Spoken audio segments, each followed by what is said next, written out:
We're counting you down to the final hours of MLB's trading deadline. Both the Cubs and Sox were very busy over the weekend, where we give our Cisco and Ebert reviews on those trade acquisitions coming up. The Chicago Bears 2026 season hangs in the balance as not one but two players exited the field in the first day of padded practice. We'll have a special guest to break down all that's happening in Major League Baseball at the trade deadline. The Chicago Blackhawks released part one of their promotional schedule, and we'll salute the city of Boston because the White Sox are playing the Red Sox starting tomorrow in Fenway Park for the special edition of Old School TV Monday. That and a whole lot more. So Monday Extravaganza starts now. 10, 9, 8, 7, 6, 5, 4, 3, 2, 1. Keep him on the field. And this one, a drive in the left center field. Going back is Churio at the wall. Get out! Robert Jr., his fourth of the season. And the Sox take the lead 2-1. Armstrong gets into another one. Sends Edman back. He's watching it land in the stands. What a night for Pete Crow Armstrong. Goes wide. Up the guard again. And he scores. What a play! On Jordan Bennington, no chance at all for the Blues netminders. Connor Bedard. Wow. Getting what a pass. Buzelis with the fade on the drive. Uzi motions up. They're blitzing. It's picked up. Caleb throws. Middle of the field. Loveland catch. Breaks away the 30. Loveland 20. Loveland 10. Loveland end zone. Touchdown Bears!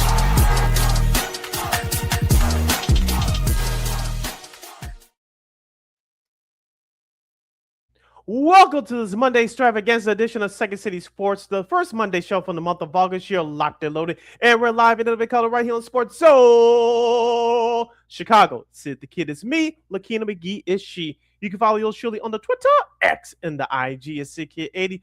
Once again, it's SidKid80. That's SIDKID80. That's SIDKID80. You follow LaKeena McGee on the Twitter, X, and IG. Be sure to download that Sports Zone Chicago app wherever you get your apps. Please follow Sports Zone Chicago on all social media platforms on Facebook, X, Instagram, and YouTube.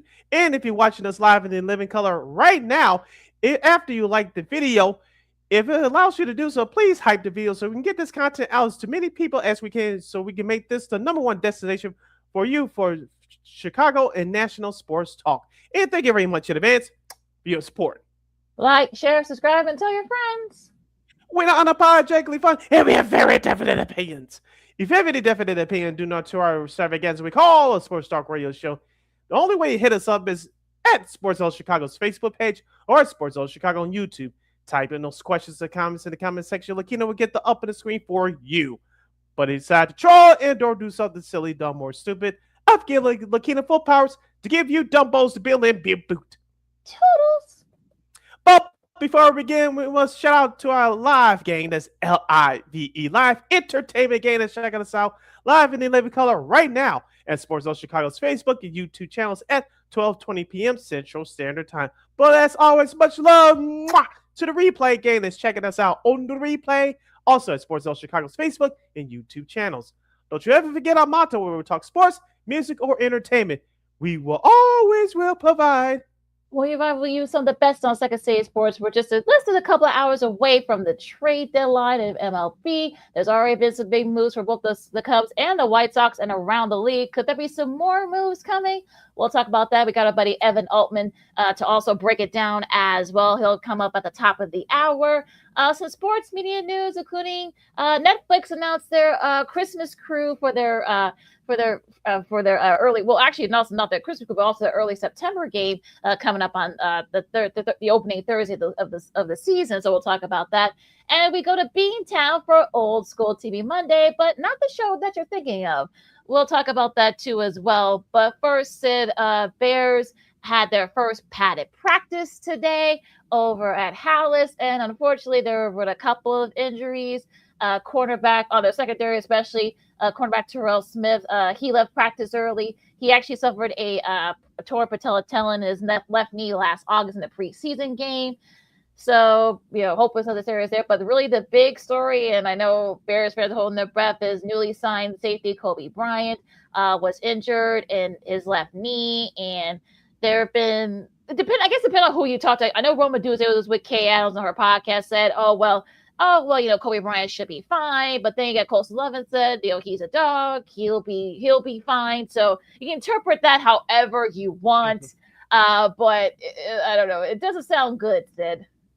Yeah, as we talk about every year, these kinds of injuries, period, happens in the game of football is violent. Even with the safety protocols that you have with these practices and training camp, unfortunately, these types of things happen. Unfortunately, you have stars that go down every year in training camp. We've been blessed for the most part. We haven't had that much season-ending injuries in training camp here in Chicago. I'm not saying this is the case for Coby Bryant, but as you said, let's wait and see what happens. But a newly free agent that comes in from the defending world champion Seattle Seahawks. We talked about him last year, LaKeena, as being the anchor of that secondary, helping the Seahawks win the Super Bowl last year.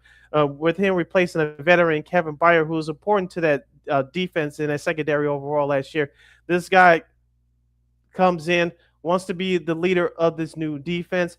He is already gravitating towards his teammates, trying to show his version of how to be a leader at his young age. And then, unfortunately, an injury like this happens. Hopefully, we know it's going to be a setback. Hopefully, it's not a setback that's going to affect the Bears the entire season. We already talked about the problems that the Bears defense is going to have up front already. But, suffering an injury like this in that young and newly revamped secondary is not good news.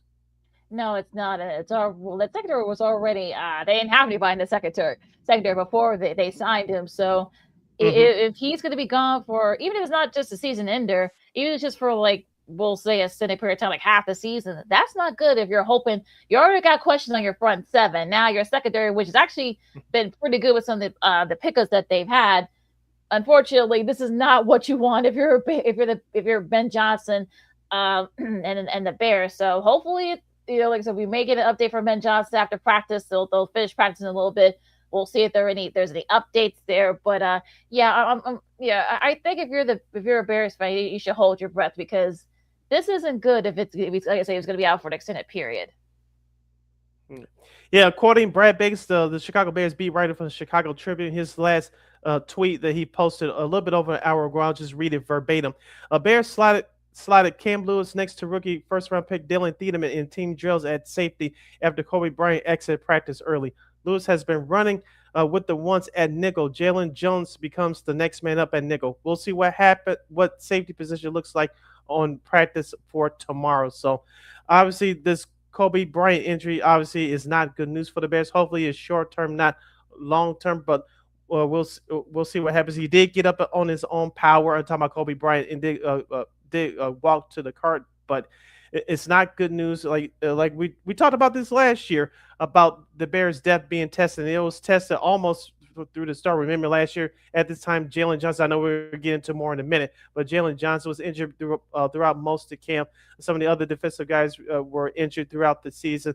And, of course, Roma Duzé offensively was injured in the middle of the year. Did come back for that playoff game against Green Bay and the LA Rams. But the Bears have dealt with injuries last year. They got by, but it's definitely going to be much more of a challenge this year. They're definitely going to be tested once more. And look, I mean, if that's going to be the thing here, especially with Kyler Gordon, he's on the PUP list already. So you got to think he'll probably miss the first few games of the season. Tyree Stevenson has had his own injury issues. So is Jalen Johnson. TJ Edwards, he's still out. So that defense has already been depleted. Look, they were able to get by just enough to get into the playoffs last year, but that's not going to be the same this year. So I'm wondering, like I said, hopefully, we'll have an update from Coach Johnson coming up later this afternoon. It may not. If any news breaks, it'll probably after we end here. But yeah, we'll have to wait and see. You're listening to Second City Sports on Sports Zone Chicago. LaKeena here with you as we talk about the breaking news that occurred just about an hour and a half ago. That Bears free agent safety Coby Bryant had left practice with an injured left knee. We'll see what happens, as LaKeena said. If we get any news between now in the next 90 minutes or so, we'll pass that along to you before we jump off of here. LaKeena, I want to go back to the philosophy that many people think that the Bears are trying to put in place, for lack of a better term, this year. And we saw this during the San Francisco game, even though they scored their first touchdown was off of a defense. I believe it was TJ Edwards last year. It was a pick six. You got to outscore some teams to win sometimes in this league, but still, defense is still an important part of football. And if you dominate the philosophy that you have to outscore everybody every week, that's going to come back to bite you in the butt. Like I said, see this San Francisco game last year where they lost in the last second. But this defense, as we said, has to improve. I was on Gervon Dexter around this time last year. He's into the contract year this year. I know he had a good practice over the weekend. He had another couple good plays today. But this defensive line, I don't need it to be like the 85 Bears. It'll be great, but you got to be respectable. Outscoring everybody is not going to work against every opponent because every opponent is different. You will have to stop some people. And as we talked about before, it looks like we had to talk about it 1,000 more times. The way you won games last year, you can't just bank on luck because it's not a long-term success model to win games. You got to start dominating people, and you got to set the tone, put foots on the opponent's necks early. Who's going to be kind of like that run stopper? Because Montez Sweat, he's going to need help. Grady Jarrett, he was okay. He wasn't great last year. You got to learn new teammates, learn new habits, get that chemistry going, not only gelling on the field, but off the field as well. That's much more important, in my opinion, but what happens on the field. But like you said, with the daily habits of team injuries, he's been, kind of having cups of coffee for various teams. Over the years. Look, he did lead the Cowboys with 8.5 sacks last year.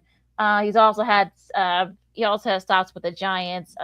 He had that against the Giants too. He had 3 of those 8.5 sacks. So he's still stay, and that'll be Carolina and Arizona. Arizona, of course, with a new coaching staff, and I don't expect to see a lot of the first stringers for either team. So if you want to watch it, it's going to be on NBC at 7 o'clock. So it's there if you want to watch it. I probably won't watch a single minute of it like I usually don't. See the interviews with the soon-to-be Hall of Fame inductees, but you can check it out if you want to. Yeah, the first stringers, like they do everywhere, they're just going to stand on the sidelines, be interviewed by Melissa Stark, whoever's going to cover the game, and hug and kiss babies and take selfies. That's what the first stringers will do.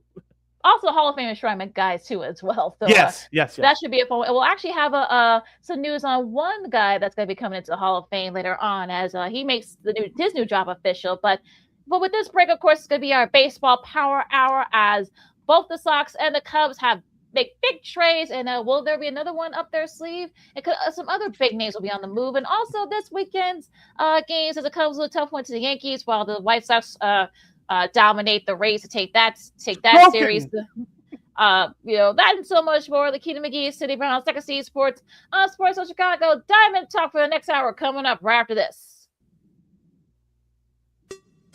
Hey, it's your boy, the Superback, Sean Sierra, and be sure to follow Sports Zone Chicago on all social media platforms. On Facebook, Instagram, and our Roku channel, you can find us at Sports Zone Chicago. And on Twitter, we are at Sports Zone Chi. Also, be sure to download our mobile app so you can take Sports Zone Chicago with you on the go.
Got it done here.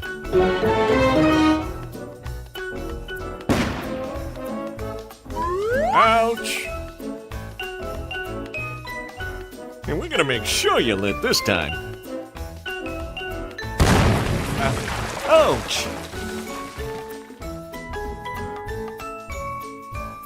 You're not gonna get me this time. Ow, Manny! Oops.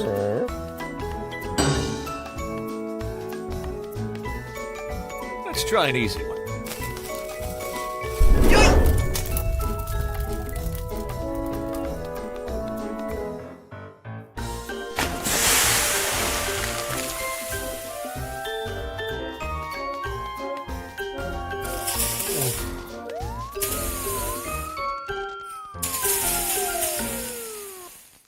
Every day, we take steps to keep the people we love safe, but some health risks are easy to miss. Ticks hiding in the yard can spread germs, like the ones that cause Lyme disease. Mice searching for food can spread bacteria that makes us sick. Mosquitoes lay eggs in standing water and can spread West Nile virus and more. Cockroaches are drawn to water in the home, leaving behind allergens that can trigger asthma attacks. Common pests can threaten our health. Learn how to protect your family at pestworld.org. Hey, this is Corey McGetty, and I listen to Sean and Maya on the morning show.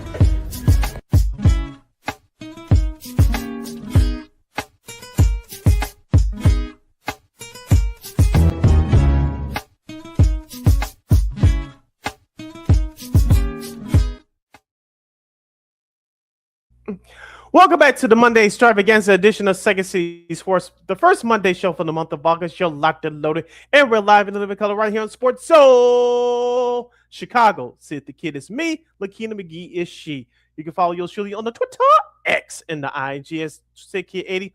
Once again, it's SidKid80. That's SIDKID80. That's SIDKID80. You follow LaKeena McGee on the Twitter, X, and IG. We're diving into baseball, talking Cubs, Sox, and the rest of the MLB trade deadline deals that occurred over the weekend. So if you have any questions or comments regarding the game of baseball for this power hour, you can definitely hit us up right now on Sports Zone Chicago's Facebook page or at Sports Zone Chicago on YouTube. Type in those questions and comments in the comment section. LaKeena will get the up on the screen for you. Some big trades, but we'll start locally as we usually do, as the White Sox over the weekend, they were pretty busy. They got Luis Castillo, the veteran pitcher for Seattle, and they traded the Seattle, the Mariners traded him for Mr. Sir Anthony Dominguez, who actually has had a pretty solid showing the last couple of weeks. So I'm wondering what was the mindset with that one. And also about 45 minutes ago, Colorado Rocky outfielder and two-time Gold Glover Britton Doyle is coming to the White Sox. I know some people say the move doesn't make sense since you already got a pretty loaded outfield. I mean, maybe he adds some depth to that. I don't know, but that one's kind of a head scratcher. The Rockies are getting Mason Adams and 16-year-old Venezuelan Carlos Lima. They're going to Colorado, and a couple of minor leaguers are going to Seattle from the Sir Anthony Dominguez net trade for Luis Castillo. But Castillo has been a very solid pitcher for the White Sox. They need pitching. He's the guy. When he's good, he's good. When he's not so good, and we know that he could be a little bit off at times. I know his ERA for this season's over 5. Kind of one of the reasons why they were struggling, but he's up innings. He's a veteran pitcher, so it is what it is with that. So, Sid, what do you think about these moves? I'll start with the Colorado move first. I think, like you said, it's what we know right now is outfield depth. And like you said, is a very loaded outfield. Maybe some other move or two may take place between now and 5 o'clock Chicago time. So maybe another outfielder that we don't know about may be moved or what have you. But we'll see what Chris Guest does on that front. But as far as Luis Castillo is concerned, as we said, the White Sox weren't quote unquote going all in this year because it was supposed to be a developmental year again. But since they lead the AL Central by 3 games, they had to do something. As I said on the show last Friday, Chris Getz was going to do something. Well, he did so far by picking up Luis Castillo in exchange for Sir Anthony Dominguez in a couple of middle of the road minor leaguers. But for Sir Anthony Dominguez, the White Sox signed him as a closer. I know he technically led the team in saves, but we all know that as the season went on, he was not mentally ready to pitch in those high leverage situations. As you mentioned, he did pitch well for the last. He has been pitching well for the last 2 or 3 weeks, so the trade makes sense there. But it's all an economic move. I know that uh, Castillo is old. I think between 22 $25 million this year and next year, and a player option for 2028. So the White Sox did have to take on some salary, which offset the trade which included Serenity Dominguez. But as you mentioned, his ERA this year is over 5. He's 3-9 in 17 starts, and he has 32 walks to 86 strikeouts and 99 in a 2/3 innings pitch. So, like you said, he was one of the main reasons why Seattle got to the ALCS last year. But this year, because of bad defense behind him, as we talked about, also that the Mariners' offense has been schizophrenic at best.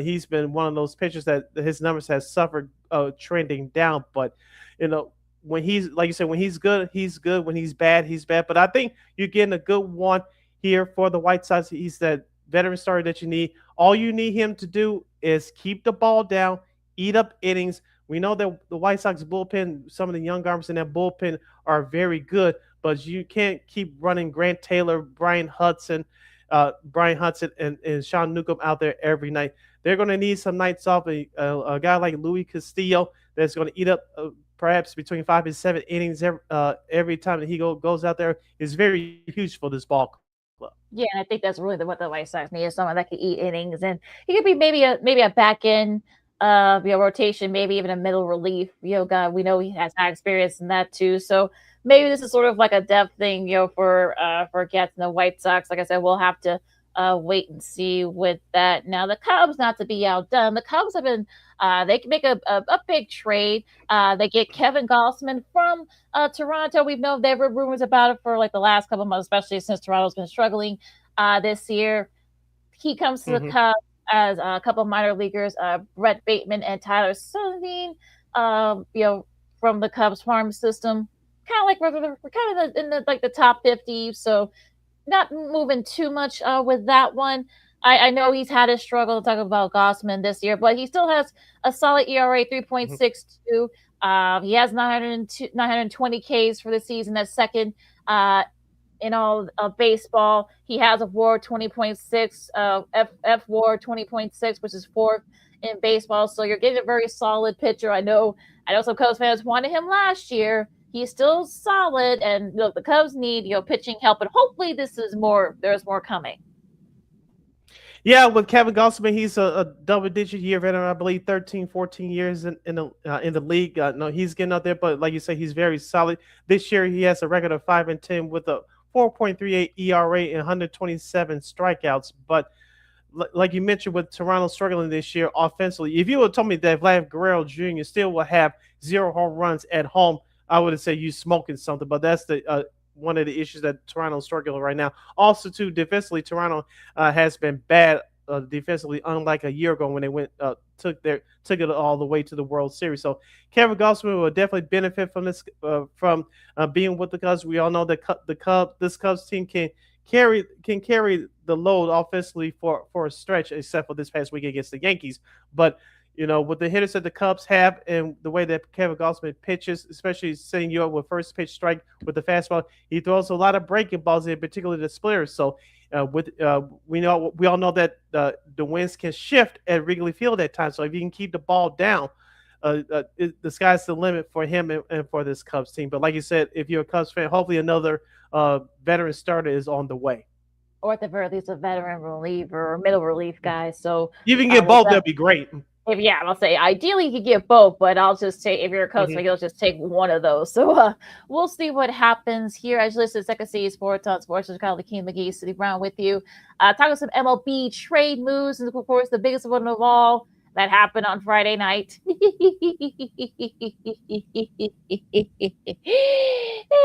Skubal is going to the Dodgers, much to the dismay of all of MLB Twitter. I mean, it's just like, okay, this is just a little insane. I know people were bitching about it too. Like, why didn't they? Look, the Cubs were not going to get it. Sorry, Cappy. They weren't going to get it because, of course, we know the Tigers are going to ask for a lot. And it's one of those games where you're just like, oh, yeah, hey, look, we're not going to, look, we all for that. So what's up, Rich? But, yeah. So, well, and even he says we'll make a run without Skubal, still have a ton of talent, go Detroit. And they did. They got a pretty solid they got a solid power system out there in Detroit. So the Dodgers were able to give him a couple of their top build prospects. So like I said, we'll see what he does. But yeah, he definitely gets something that the Dodgers need, and that's a pretty solid rotation with Yamamoto. I know he had his struggles with Boston over the weekend. It looks like Ohtani, no more pitching with him. So, but even still, that's a solid Dodgers pitching lineup. Yeah, as you mentioned, given the struggles of Roki Sasaki, they'll cover it up as well. So Tariq Skubal is the strikeout king in Major League Baseball. He eats up innings as well, and he's very effective with his selection of pitches. So, like I said, the Cubs will see that firsthand tomorrow night at the Friendly Confines. But Tariq Skubal is definitely a dominant pitcher. Like I said, he knows the strike zone. He manipulates the strike zone a little bit, and he keeps hitters off balance. And like I think we talked about this off the air too, LaKeena, after our show last Friday. We talked about the injuries that's happening with Shohei Ohtani with the right bicep and with his left knee. Yeah, I think it's safe to say, at least for the regular season, he's not going to pitch again. And remember, this time last week, he canceled a bullpen session. So what does that tell you? Well, he's not going to pitch again for the rest of the regular season. So Tariq Skubal, with that acquisition, helps with that. And like I said, the Dodgers starting rotation should be that much stronger. Now, I'm with you. I find it annoying that social media, as we always say, you take it with a grain of salt. But this means that baseball's gonna lose 2027 because of what the Dodgers did. They did this. They did that. They just manipulated the system. Blah blah blah. The Dodgers did not break the rules. They're taking advantage of the resources, actually putting it back into the team. Then they're doing what your favorite teams should be doing, and. I get where some folks' anger is coming from, but don't get mad at the Dodgers. I was watching a LA local show last night, and Rob Parker of Fox Sports Radio, I think, said it perfectly. I'll just paraphrase it the best way I can. He's like, yeah, there were people that hated on the Yankees when they won 3 in a row in the late 90s into 2000s.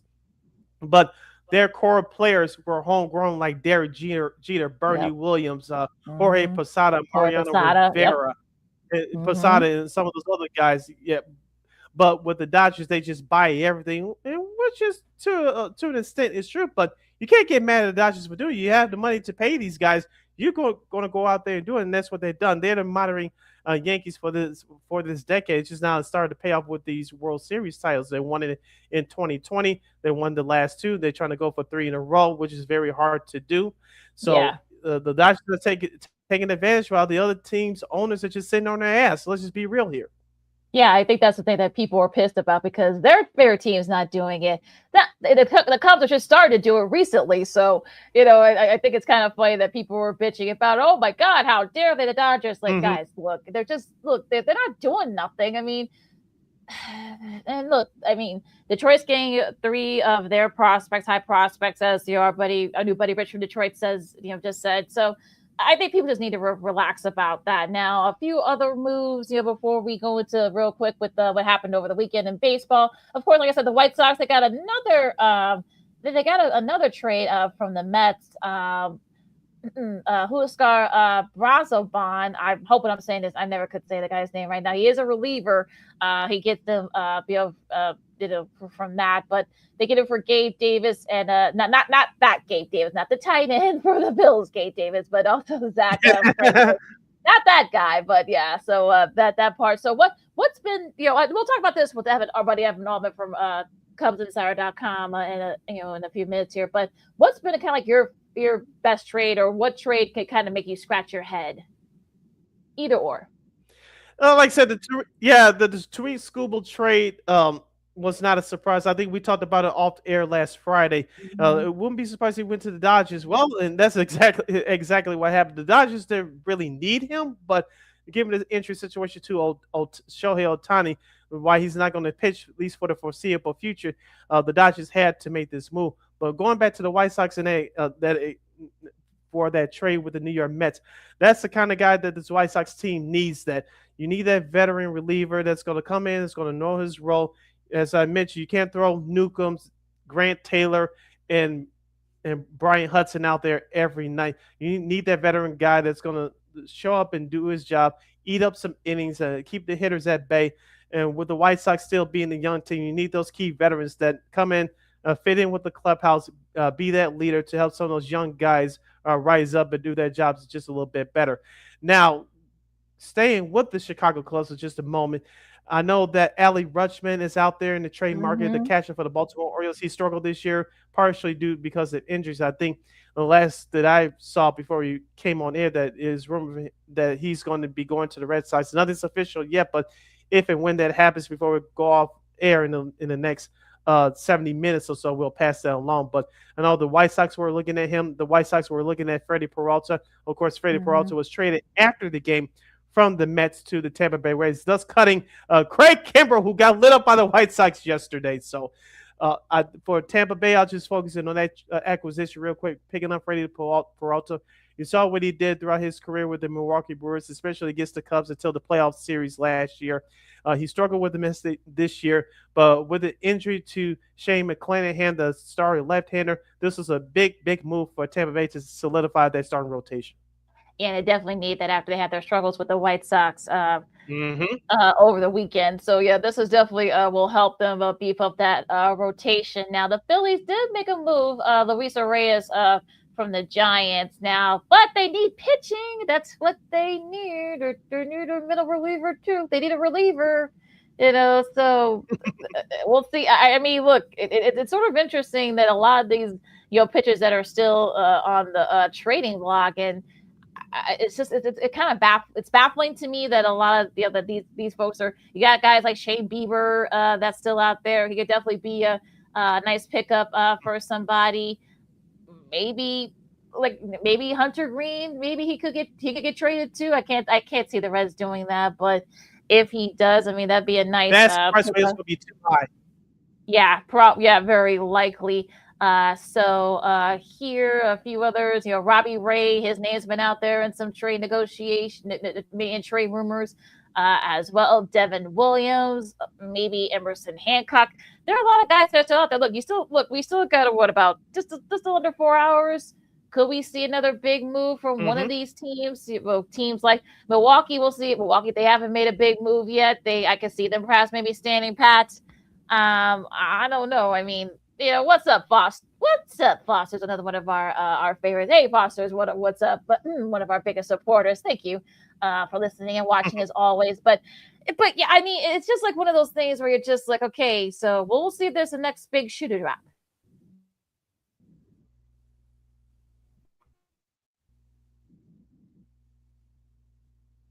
And let's not forget Casey Mize is out there as well. The other free, I believe he's a free agent for the Detroit Tigers at the end of the season. He was scratched from his start last Friday. Of course, as if he's not traded between now and the 5 o'clock trade deadline, he's going to start tomorrow night for the Detroit Tigers as they'll take on your Seattle Mariners out there on the left coast as the Detroit Tigers stay out there on the left coast. So let's see if Casey Mize is traded. Could the Cubs be looking at him? I said this to a couple of people Saturday morning. If the Cubs haven't already, they should be checking it to see what's the price tag for the Casey Mize. I know he struggled a little bit this year because of injuries, but he's a very good young pitcher that the Cubs could use as well. Going to be very interesting. And as we've said, if there are any more big trades, to drop before the end of the show, we still got about an hour, a little over an hour. And like I said, we still got about like 4 hours, a little over 4 hours before the trade deadline at 5 o'clock Central. So we'll see if there's stuff coming up here. You're listening to Second City Sports on Sports. Got LaKeena, McGee, Sidney Brown with you as we, just for the next few minutes, of course, a little bit of snippet of what happened over the weekend. We talked about the White Sox, 9-1, the rubber match of that series with the Rays. Basically saying, Craig Kimbrell, Rays say bye-bye to him. The Cubs lose a tough one yesterday. They had their chances. Garrett Cole looked really good. Through 6, I think he had like 3.5 scoreless innings from the relievers. That's been the thing here with the Yankees. So unfortunately, Cubs lose a tough series to the Yankees at home. They're still 6.5 back there. They still lead the wild card. So take that as you will. So what did you think, real quick, so we can go the rest of the baseball real quick. So what do you think about the baseball teams' performances from the Chicago teams this weekend?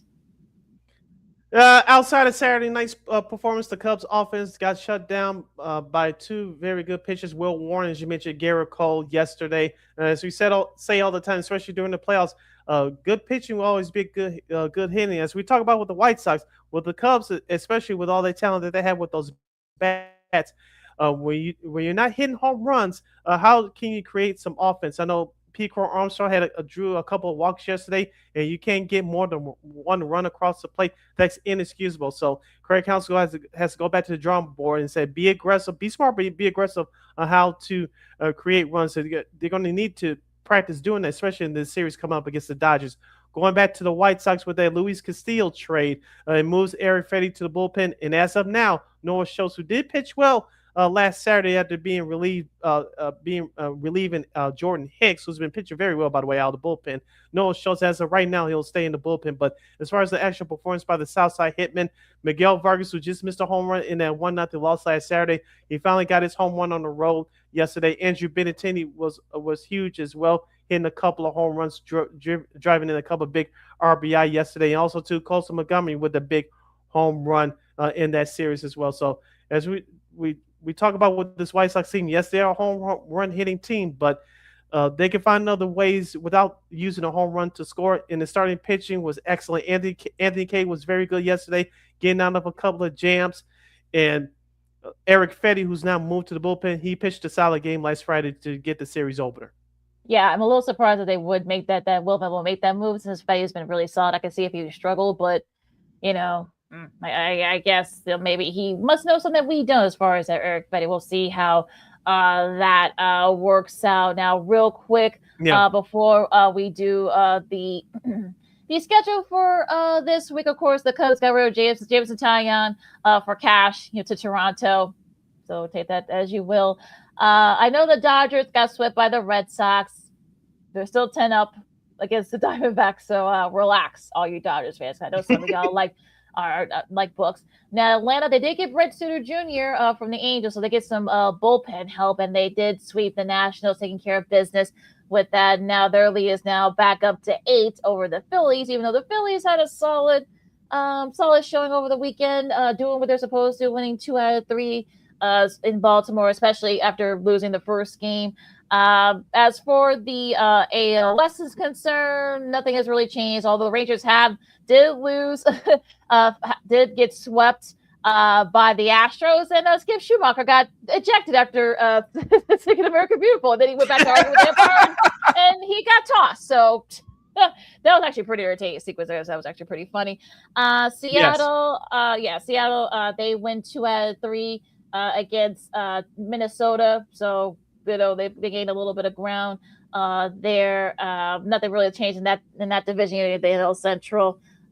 Detroit's 5.5 back. They sweep the A's. So there you go. Yeah, that was a good wrap up. And the Cleveland Guardians, for you White Sox fans, Cleveland took the series finale yesterday, shutting out the Arizona Diamondbacks 5-0. The Arizona Diamondbacks took 2 out of 3 in Cleveland. They're quietly moving up the rankings in the National League wildcard standings. I'm talking about the Arizona Diamondbacks. So do not count them out. They can make a big move at the trade deadline later today. As we just wrapping up here, as we said about the Atlanta Braves last week, I'll say it again. He's playing DH right now, but Ronald Acuna Jr. is back. He's been back for the past week, and he's already making some noise with his bat. And if he can stay healthy, this Atlanta Braves team, as you mentioned, they acquired some bullpen help as well. Let's see if they can have room to make another move. But I think that's the team that's going to challenge the Dodgers for the NL crown. Going to be very interesting. Like I said, they swept the Nationals over the weekend, and he was a big reason why. So, I think that was definitely the nice jolt that the Braves needed. Now, going to the schedule real quick, Washington, they've kind of been in free fall. They've kind of fallen back there. They will face the Phillies. St. Louis against the Yankees. Yankees are back home at Yankee Stadium. Pittsburgh and Milwaukee, we'll see how that series goes. San Francisco and Texas, the first game of that series will be on ESPN. Dodgers and Cubs, first game of that series, Toronto and Houston. Tampa Bay, Colorado, and San Diego, and the Diamondbacks. The other series that will be starting tomorrow, the Anaheim Angels will travel to Baltimore and take on the Orioles. The Oakland Athletics, as we call them on this show, they'll head out east to take on Cincinnati. The New York Mets will take on the Cleveland Guardians. Go Mets, wherever that's worth. If you're a White Sox fan, the Washington Nationals will play the Philadelphia Phillies in the city of brotherly love. Minnesota will head to Kansas City to take on the Royals. Pittsburgh will visit Milwaukee for a four-game set. And Detroit will take on Seattle starting tomorrow. As of right now, Casey Mize is scheduled to make the start for Detroit if he's not traded by 5 p.m. today. And the San Diego Padres will head out, stay out west, but head on the road. They'll take on the Arizona Diamondbacks. The rest of your national TV schedule, the Cubs Dodgers, the second game of that series will be on TBS. Unfortunately, it'll be blacked out here in Chicago. It'll also be on MLB Network. The last game of the series on Wednesday. Unfortunately, that will also be blacked out.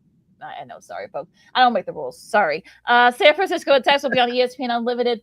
The last game of the Cardinals Yankee series will be on Prime Video. Now, as for the series that will start on Thursday, Minnesota and Kansas City, the rest of the final game of that series will be on ESPN. And yeah, that's it. That is your schedule for this week in MLB. Stay tuned for more sports and more fun at Second City Sports. The Monday Extravaganza edition, our baseball power hour, continues with Evan Altman from CubsInsider.com. You're listening to Sports Zone Chicago. Hey, it's your boy, the Superback, Sean Sierra, and be sure to follow Sports Zone Chicago on all social media platforms, on Facebook, Instagram, and our Roku channel. You can find us at Sports Zone Chicago, and on Twitter, we are at Sports Zone Shy. Also, be sure to download our mobile app so you can take Sports Zone Chicago with you on the go.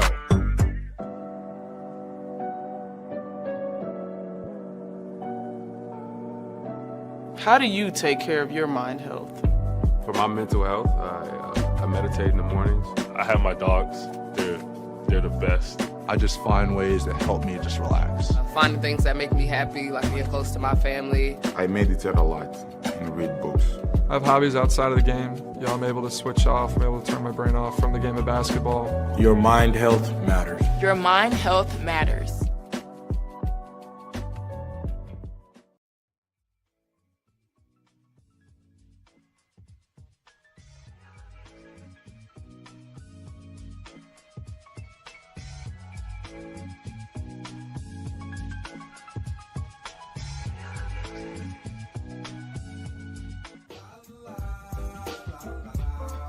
It's a romance sport. What? It's a romance sport like that. Your Marine Corps' way of life is to defend the American way of life.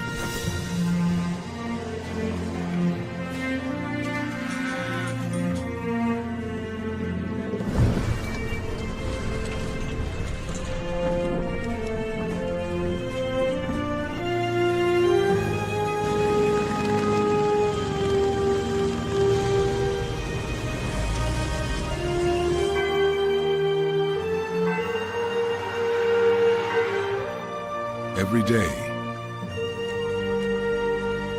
no matter where we serve, we take a stand for our nation, for each other, for us all. The few, the proud, the Marines.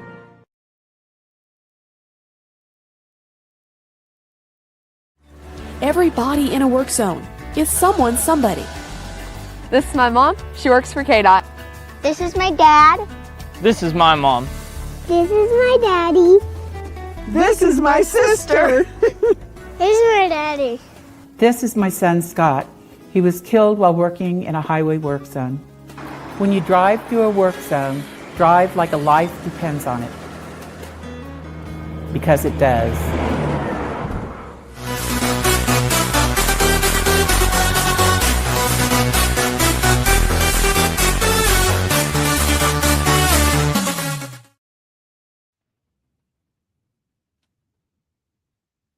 Welcome back to Second City Sports with the hashtag Monday Extravaganza edition, the first Monday show for the month of August. You're locked and loaded, and we're live in living color right here on Sports Zone Chicago. LaKeena McGee is she. Sidney Brown here is me. You can follow yours truly on the Twitter, X, and the IG at SidKid80. Once again, that's SidKid80. That's SIDKID80. That's SIDKID80. You follow LaKeena McGee on the Twitter, X, and the IG. As we kick off hour number 2 and continuing our baseball power hour with our very special guest, if you have any questions regarding the Cubs or the rest of Major League Baseball's trade deadlines, what are your predictions or what could happen between now at the end of the day at the trade deadline at 5 o'clock p.m. Central Standard Time, hit us in the comments right now at Sports Zone Chicago's Facebook page or at Sports Zone Chicago on YouTube. Type in those questions or comments in the comment section. LaKeena will get the up on the screen for you. He is a writer over at CubsInsider.com. He's one of our favorites. We'll do a little bit of, and I see that I keep forgetting he's also a big Wu-Tang fan as well. So I know he had a kick out of it when the Knicks went on their championship run about a month ago. But even still, he's the one, the only, the fabulous Mr. Evan Altman. Evan, how are ya? Yeah. And you brought it up. I was going to say, the Knicks were on the brink. They were about to be down. They were at home down. And what happens? The Wu-Tang Clan performs at halftime. Knicks go on and win the NBA Finals. I'm not saying that's not a coincidence, right? The Wu York Knicks came back. They did it. I hate the Knicks, but I got to support the Wu-Tang and the power that they bring. So now we just need to maybe get them on the north side or something because the Cubs could need a little help here after they got beat up by the Knicks, or not the Knicks, but the Yankees, so another New York team. And now they got to play the Dodgers, which is a whole lot of fun. So we'll see. Oh, yeah. Talk about that Kevin. Before we get to the Yankees series over the weekend, tell us about that Kevin Gausman trade. And do you see Jay Hoyer making any more moves in the next 4 hours or so? Yeah, I mean, I think all the talk has been that they wanted to add 3 pitchers. Now, I think one thing a lot of us are overlooking, and I have myself many times, is that David Peterson, who just pitched recently over the weekend, he came over in a trade just far earlier than what we think in the deadline. And that was a guy who was, was kind of an emergency deal. They had a lot of injured pitchers at the time, and the Knicks the Knicks again. Now I'm stuck on this. The Mets, any New York team, I'm just going to call them the Knicks. Were same colors, right? We're close. Anyway, we're kind of getting rid of him. He was on a down year, but he felt like this really nice bounce back from going from a bad defense to a good one, and that's held true for the most part, other than one bad game. Gausman feels similar in that regard, right? Expiring contract.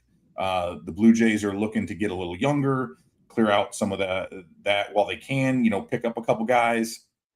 And in Gausman, we're having a guy who he's a couple years removed from his height, but he had a few years there where he's in the top 10 of the Cy Young voting. Got a really nasty splitter that hadn't been quite as strong this year, but looks like a good change of scenario kind of a guy, right? He's got playoff experience. He knows what it's like to pitch in big games. In the biggest games, right, with the Blue Jays not being too far removed from the World Series. And you figure he's got a middling defense there behind him in Toronto. You move him to Chicago with the best defense in baseball. All of a sudden, that could play up. And I think, again, that veteran presence. So, and the best part of it, I guess, when you look at kind of those acquisition costs, and I think Brett Bateman was having a really nice breakout season at AAA, but he profiles as a backup outfielder, kind of speed guy, fringe 26-man roster at the best. Ty Southacene, another one, 4th-round draft pick from a couple of years ago. Shortstop, again, glove and speed first. Maybe he ends up as a guy who's sort of that utility, playing all over the field. But really, with the roster the Cubs have, with the organizational depth they have, these are 2 players who, for lack of a better term, were just very expendable. And so you didn't give up a lot to get him. Huge upside there, and somebody who really helps to solidify a rotation that's been pretty banged up, to say the least, over the course of the season. Yeah, me and LaKeena talked about some of the other possible trade candidates before we brought you on, and I brought up Casey Mize from the Detroit Tigers. Of course, Skubal, we'll get to the Skubal deal with you in just a moment, but Casey Mize is scheduled to make his start with the Detroit Tigers tomorrow, assuming that he's not traded by 5 p.m. today. Do you think the Cubs had made calls or should be making calls to acquire his services? He could definitely be an upgrade also with that Cubs starting rotation. Yeah, I mean, I think that it's one of those things where, when you look at the kind of way Jed Hoyer and Carter Hawkins in particular, not that they're different from any other executives. Everybody's got to do their due diligence, but I think these guys are very, very detail oriented. Clearly, they were engaged in, they didn't stick around to the end, obviously on the Skubal talks, but they were engaged there. Scott Harris, who runs baseball operations in Detroit, got his start with the Cubs in 2016, so he and Hoyer are very, very familiar with one another. So I'm sure it's been there. I question whether and how much they'd want to go after Mize, just because if you look at it, he's had a recurring groin injury. He's had a couple of stints on the IL, which in and of itself not bad, maybe lowers the cost, but the fastball has dropped off a couple ticks lately. I would be very concerned about that heading into the back end of the season if he's going to be able to, because at this point, like, the Cubs need upgrades, but your greatest ability is your availability. And for a team that has suffered so many injuries, if they go out and trade a guy who then finds himself on the IL again in the last 2 months of the season, that is no bueno, right? So I don't care what you gave up or didn't have to give up to get him. That would concern me a great deal. And again, there is a balance. If the medicals come back and they're fully convinced that, hey, that I think he was at like 91, 92 his last outing instead of being more like 93, 94, 95 where he should be. If they're convinced that that stuff's all clear, cool. I think he's a really, really good option. But I do think that they're probably more focused on guys like maybe Reed Detmers, maybe a Clay Holmes, who I think is going to cost a lot for a rental. But with the ground balls and everything else, like Holmes, I don't think there's a better option. Like, he could be an ace level pitcher in front of that Cubs defense. Mize, I think, is a really nice one if they could get the cost low enough to justify maybe some of those fears over his health concerns. Yeah, I mean, I think you were right about that. The injury issues is definitely a concern with him. So, so any other names you see from the Cubs are on Jed Hoyer's, Carter Hawkins' radar?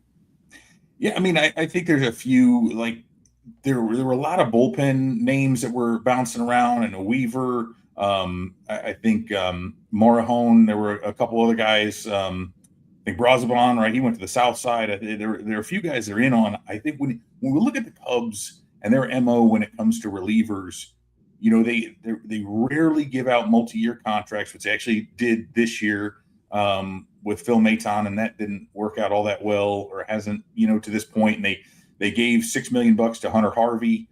Again, he's only pitched in, I think, 4 games since the beginning. Ideally, will be coming back. So they stepped outside their box a little bit, and that hasn't really paid off. They generally choose to go after some of these relievers who are upside plays, who are overlooked, or they'll pick up, they just got Aaron Savali, right? A former who'd been with them before and then got released. And before that, it was Drew Pomerantz, who they'd done the same thing for. So I struggle to see them spending very big on an impact type reliever when you do, as I mentioned, Harvey's on his way back. Daniel Palencia, who should slot back into the closer's role once he's healthy, he's starting some rehab outings here this week. And so my thought is, like, if something falls to them, if they can strike and another team is getting up to the deadline and they're not getting the offers they want and they're just trying to get something for a guy whose contract is running out, I could maybe see him doing it. But I don't know that there's a big target that they're going to end up landing on the bullpen side. Friend of the show, Evan Altman from CubsInsider.com is joining us right here on Second City Sports on Sports Zone Chicago. LaKeena here with you, talking MLB trade deadline and Cubs as well, as we're less than 4 hours away from the trade deadline. Evan, let's stick with that starting rotation for the Cubs. I want to focus in on Matthew Boyd. I know he was injured early in the year, but he's been on fire ever since his return a little bit over a month and a half ago. Of course, the last game he pitched, he lost at St. Louis. It wasn't his fault, but the Cubs just couldn't deliver a week ago tomorrow in that series against St. Louis. Talk to us about Matthew Boyd, the former All-Star from last year. Do you think that he has enough to stay healthy and sustain this run he's been on ever since his return from the IL?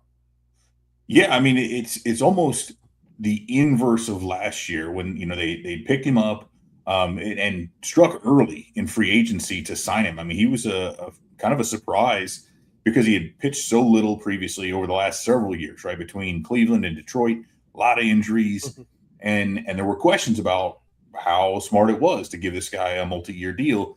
Ended up paying it off, but what we saw was that, again, he just had not built up those innings, and late in the second half last year, looked like he was running out of gas. Got close to a career high for his innings, way more than he had pitched at all in the past several seasons before that. And I think now what we're seeing is nobody wants to get injured. Nobody's going to say, oh, an injury is a good thing.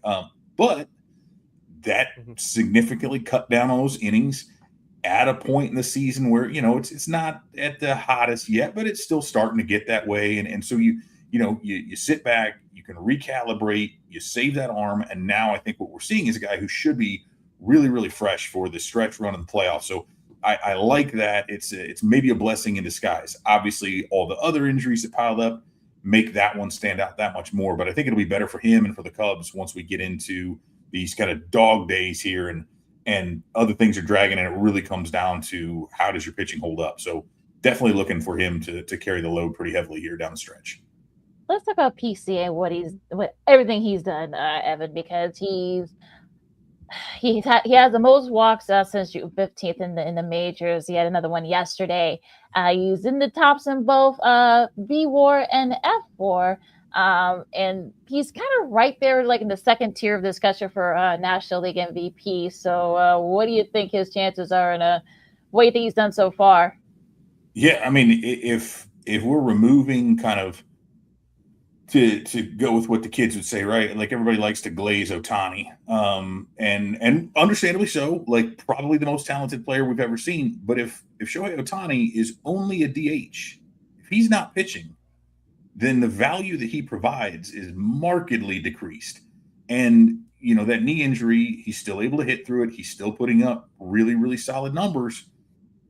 But I don't look at that as a guy who's carrying his team, especially when we're talking about a Dodgers group that has multiple former MVPs, that's got hundreds and hundreds of millions of dollars. Like they're spending so much money that they can afford to pay Kyle Tucker hundreds of millions to be a league average player, right? That's what we're talking about. Now, the Cubs have some big names of their own, but Pete Crow Armstrong is by far not only the best player on the team, but if you look at it, and Fangraphs in particular, the gap between him and Yordan Alvarez at number 2 among position players is almost 2 games.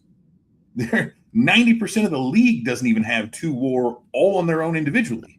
So for his gap from first to second to be that big just shows you. And I think where Ohtani, and I wrote about this a little while back, we talk about Ohtani impacting the game in a huge way, both on the mound and at the plate. Right now, only at the plate because he doesn't even play the field.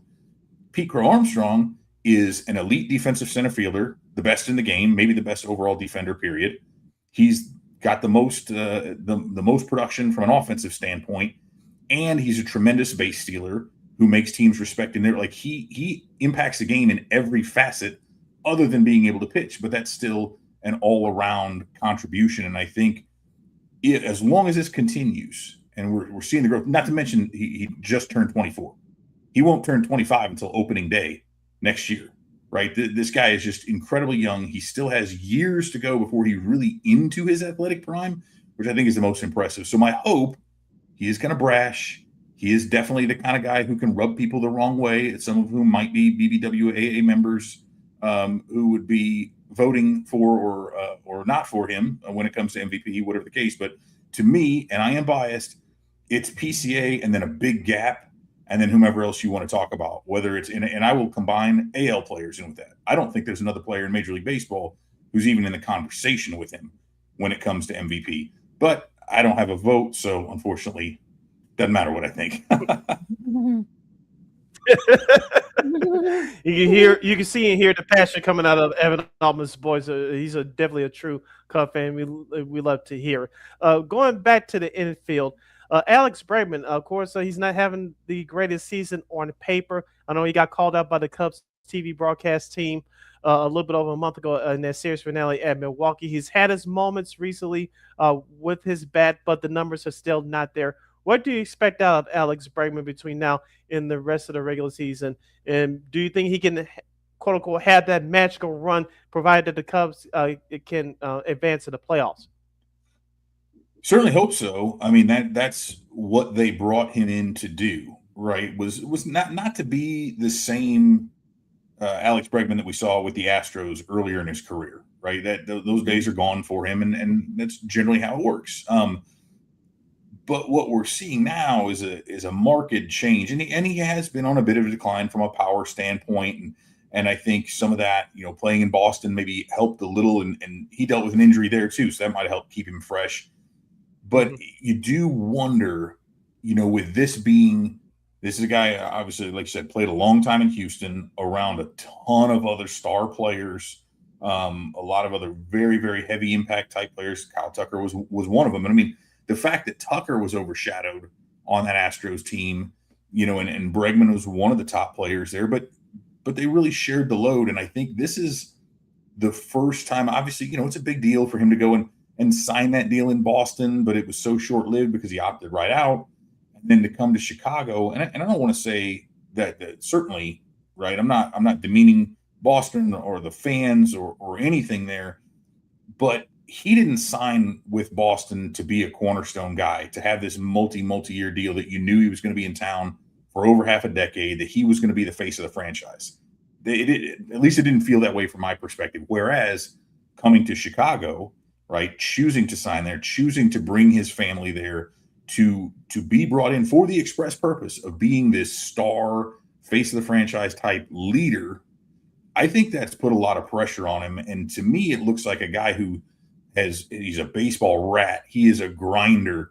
He's always been able to do all this work in the shadows and do all those little things that other people might not be willing to do, and going to the batting cage at 2 a.m. at LSU, and getting the key for the cage so he could go whenever he wanted.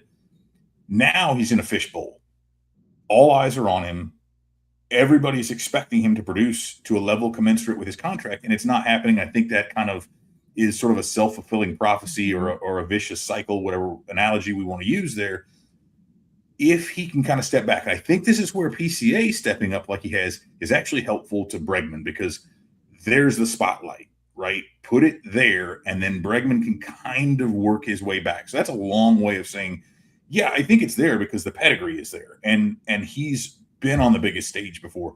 So as those lights get brighter, we should see him kind of, I hope, fall back on just some of the habits that he's created. I think right now he's trying to create too much new stuff. He's tinkering. He's trying to fix things all the time, when in fact he's already got such a strong foundation that he needs to maybe try to relax a little bit, fall back on what got him here. And if that's the case, then I think over these next several weeks, he ends up being one of the guys that can really key that playoff run for them. Now, before we get into the rest of the trades and your thoughts on those, who among the Cubs offense do you think kind of needs to step up and help out PCA and Bregman as they're getting to that stretch run? Perhaps maybe hang on to a top wild card spot, or even perhaps if they can catch up to the Brewers. Yeah, I mean it's a long list at this point, honestly. Right? We already said Bregman. I mean, Nico Horner is, he had kind of a hot start to the second half there, but really overall has not a hot start to the first half, hot start to the second, but in between and recently, not great. Michael Busch has really been scuffling lately. Ian Happ has run hot, cold, currently pretty cold. So those are really easy ones to kind of point to. But when you're talking about guys who, again, I mean, Happ's playing for his next contract, whether that's the Cubs or not. Nico Horner, again, signed a big extension along with PCA, right? Michael Busch is a guy who was really expected to come in and provide a bunch of power for them. And again, he's just, it's been on and off. So I think the consistency from those guys more than anything would be huge, especially, because you talk about PCA at the top and then Seiya Suzuki right after that. But generally it's been some combination then of Busch, Bregman, Happ in that order, kind of that 3, 4, 5 heart of the order. Like it's great if you got the best player in baseball leading off, but if you're not doing anything after that, like you can't just roll it over and be like, all right, Pete, time to play hero again, right? Like somebody else in the middle of that order needs to step up and start taking, because that's what we saw last 2 games against the Cardinals, all 3 games against the Yankees, very, very tight games. The Cubs were really struggling to score runs in regulation, right? It took them into the 10th inning to score most of their runs in those last couple games against the Cards. And they really didn't do much against the Yankees. And that comes from just not having that consistent production throughout the lineup. So that everybody in that top half really needs to get it going. We're heading down the home stretch with our guy, Evan Altman from CubsInsider.com. He's hanging out here with us right here on Second City Sports on Sports Zone Chicago. Sid LaKeena here with you talking MLB trade deadline and Cubs as well. As LaKeena just mentioned a moment ago, let's head over to the trade with the Dodgers and the Tigers for Tariq Skubal. He goes from the Tigers to the Dodgers, of course. For you Cub fans who are going to go to the game tomorrow night, you'll see Tariq Skubal against your Chicago Cubs. Perhaps maybe a playoffs series preview we shall see down the road. But Evan, as we said earlier in the show, you could take people's opinions on social media with a grain of salt, but we want to get your thoughts on the Tariq Skubal trade. Me personally, I didn't have a problem with this. The Dodgers are not breaking any rules. They're using their resources carefully and respectfully. What are your thoughts about Tariq Skubal joining the Los Angeles Dodgers? And do you think this will, quote unquote, break baseball in terms of next season? I mean, every time the Dodgers sign somebody new, it's supposed to have broken baseball, right? Signing Ohtani was supposed to have broken baseball. And then when they just keep picking guys up and re-signing new players and deferring back money, their deferrals are greater than the Mets payroll, and the Mets are, I think, second overall. It's what it is, and I said they're Amazon, right? It's like, okay, we can all be mad that Jeff Bezos is just printing money and can be a trillionaire, and we're all kind of stuck having to order through Amazon. But you know what we're doing? You know what happens when we're out of toilet paper or out of paper towels? Guess where I'm going to order more? I'm still going right back to Amazon. You know what I mean? Like, okay, cool. Like, well, you could go to Target and get it. I'm like, yeah, but Target's more expensive, and I got to drive over there. I can just have it delivered overnight if I get $25 worth of stuff. So, what I'm like, the Dodgers are just a juggernaut. We knew the whole time this was going to happen, right? Like, it was them and probably the Brewers, but the people are pointing out, the Dodgers and all their money and blah, blah, blah. Well, the Dodgers also had 9 top 100 prospects in Major League Baseball, right? The Cubs only have 2. So the Dodgers were able to trade 2 of them to get Skubal because they could just offer more. And I know people say the Brewers could have offered more. Yeah, they could have, but they also don't have the same resources. The Dodgers can part with those guys and then still go out and spend more money on whatever free agents they want. So this is the system. You might not like the way they're playing within it, but they are still within it. I know there's some conspiracy theories. Some are like, yeah, the other owners let them do this because it'll really drive the ability for them to argue for a cap. And I mean, it is what it is, right? I think where it becomes an issue is if Skubal signs a $500 million contract with them as soon as the season ends. Now, that I would have not a problem with, but it's just that to me is a much greater example of the Dodgers' excesses than trading for a guy because you have tremendous prospect depth. And I know, it adds there, but like, what's $10 million or $7 million, whatever he's owed the rest of the year relative to the rest of their payroll? That part, payroll, schmayroll, they're already way over. To me, again, you're looking at a team, they don't just buy all their talent. They draft and develop very, very well. They make trades and bring those prospects in. They do everything right. And they use their money as a way to offset that so that if you do have a mistake, you can spend right through it. So again, if you don't like it, beat them. That's kind of where I'm at on it. We were preaching that earlier, Sid. So last question for me. Has there been a trade so far that we're still about 3.5 hours away? Has there been a trade so far that makes you scratch your head? Has there been any trades that have surprised you so far? Not that it's necessarily surprising. I think it's encouraging to see the White Sox being buyers at the deadline, right? When's the last time we really saw, like, in a meaningful way? They go out and they add a big time reliever. They had, Luis Castillo, no longer the guy that he used to be with the Reds and early on with the Mariners, but still a savvy move that I think could pay off. So they didn't have to part with much to get there. I think the Phillies getting Luis Arraez, like, that was kind of surprising to me. Although very interesting because the Phillies are a team that has survived on having all these mashers with Kyle Schwarber and Bryce Harper and some of these. They've got some power in there, and now you get this on-base machine, this hitting machine. Not so much on base because he doesn't walk that much, but again, a contact kind of guy to balance that out. So that was interesting to me. I think there's probably a few more that are in the works. we're seeing the Rays looking like buyers. It's a very interesting trade deadline to me so far as a whole, but it feels like things are going back so forth. I guess the other one that I'll point out, just the Orioles kind of being sellers, looking at, and I don't know if it's been finalized yet, but I know they're talking about trading Adley Rutschman to Boston. Mm-hmm. And you're talking about this team that, hey, we talked a little bit about the Astros, talked a little bit about the Cubs, these teams that tanked in the early 2010s, lost 100-plus games, multiple seasons, used those into top draft picks, parlayed that into winning World Series titles. The Orioles were following that same example. They were terrible for 3 or 4 years. All this young talent, all these top prospects coming up, young team, Brandon Hyde, they let him stick around through all these losses. They got up to like 100 wins, flamed out, and now it's just done. And now they might be trading off these guys. I know they're taking offers on even down to Jackson Holiday, super young guy. So it's wild to me to watch that as kind of a thought experiment of how to kind of not do things when it comes to tanking and then turning that into success, and how short that window can be. So again, look at a team like the Dodgers. I'm like, hey, it's not just about drafting and developing. It's not just about spending money. At the end of the day, you've got to do more than one thing well in order to have any sort of sustained success. Last question for me, Evan, before we spring you. Of course, even with this, before the Tariq Skubal trade, the Dodgers still are the team to be in the National League. I said the Atlanta Braves now with Ronald Acuna Jr. back, and they just picked up a reliever earlier today via trade. I think that they can, if they stay healthy, they can contend with the Los Angeles Dodgers. Where do you see the Cubs? Where do you rank the Cubs among the other National League contenders with Atlanta, Philadelphia, and whoever comes out of the in one of the three other two NL wildcard teams? And of course, we have to throw in Milwaukee as well, currently lead the NL Central. Where do you have the Cubs as far as the teams that can really give the Dodgers a run for their money in the postseason? I mean, honestly, I think it's tough without the full picture yet. A lot of it, not to cop out, but a lot of it will depend on who else they end up picking up. I mean, at this point, I don't look at as we talk about Boyd, he's pitching really, really well. Shota Imanaga pitching very well over the last couple of weeks.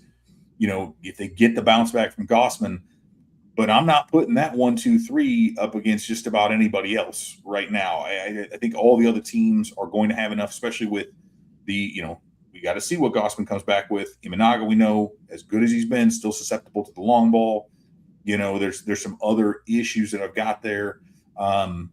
So I would still slot them in. I mean, I think you got the Dodgers 1. I put the Braves 2 right now. The Phillies, I'd put 3. I'm sure Brewers fans are going to hate it, but I still put the Brewers probably ahead of the Cubs, but they're probably in there at 4, just with Jacob Mizrachi alone and whoever you slot in there. But if that guy can give you 2 starts in a playoff series, all you got to do is win a third, at least in the early ones, right? So right now I'm slotting the Cubs in there in kind of that 4 to 5 range, I think, unless they can add. If they get Clay Holmes would make them, I think that would elevate them. Getting a guy like that, who I think honestly could become a true ace with them in that defense and his ground ball rate. But the odds are okay, but it's Rocky versus Drago, and I don't think they've got a right hand as heavy as Rocky right now. So we'll see. Going to be interesting to see what happens the rest of the season, the regular season anyway. Evan, this has been so much fun as always. Thank you so much. Where people can find you on the socials and the website and all the great stuff. Yeah, so just check it out, CubsInsider.com. You can find me on X, Twitter at @DEvanAltman. You can look up Real Cubs Insider on Twitter, or you can just search us on Facebook as well. We're all over the place. All right, thanks a lot for joining us today, Evan. As always, taking time out of your schedule to join us, and let's see what the Cubs do with the rest of the trade deadline. We're less than, I believe, 3.5 hours away from the trade deadline being over, to see if they can make any more moves. And just like last year, hopefully we can get you right before the playoffs, and it should be fun, at least on the north side of town. And maybe, I'm not going to put this out there, even though the series starts in 2 weeks from tonight between the Cubs and the White Sox. Maybe this will be the year to have a Cubs and Sox World Series, but I know we're a long ways from that. But thanks for joining us and keep up the great work. It'll definitely be great if we have both baseball teams playing meaningful baseball in October. Hope so. Thanks for having me. Have a good one. Thanks, Evan. All right, we'll see you. You too. All right, that was Cubs Insider.com's Evan Altman joining us. Let's take a quick break. We got an update on the Kobe Bryant injury for the Bears, also a couple other big trades, and we go back to Beantown for Old School TV Monday. LaKeena McGee, City Brown, Second City Sports on Sports Chicago, our Sports Potpourri segment coming up right after this. Poof.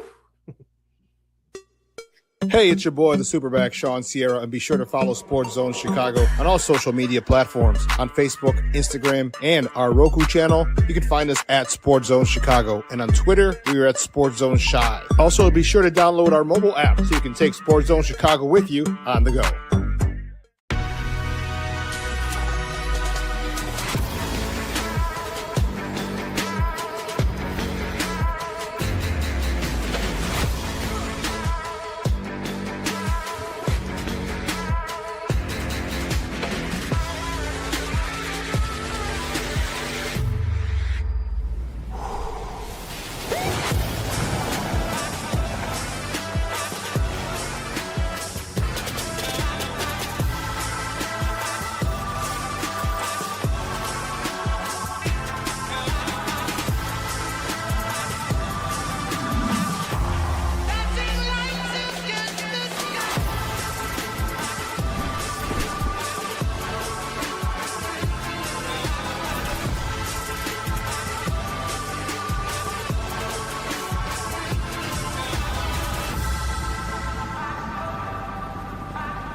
Got it done here.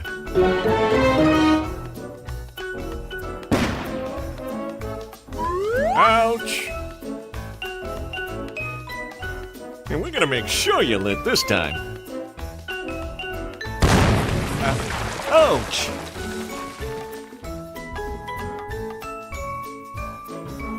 You're not gonna get me this time. Ow, Manny! Whoops!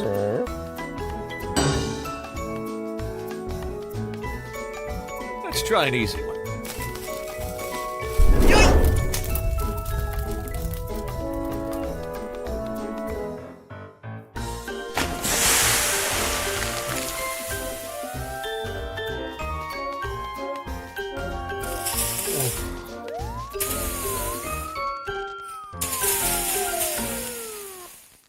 Every day, we take steps to keep the people we love safe, but some health risks are easy to miss.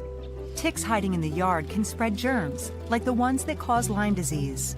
Mice searching for food can spread bacteria that makes us sick. Mosquitoes lay eggs in standing water and can spread West Nile virus and more. Cockroaches are drawn to water in the home, leaving behind allergens that can trigger asthma attacks. Common pests can threaten our health. Learn how to protect your family at pestworld.org. Hey, this is Corey McGee, and I listen to Sean and Maya on the morning show.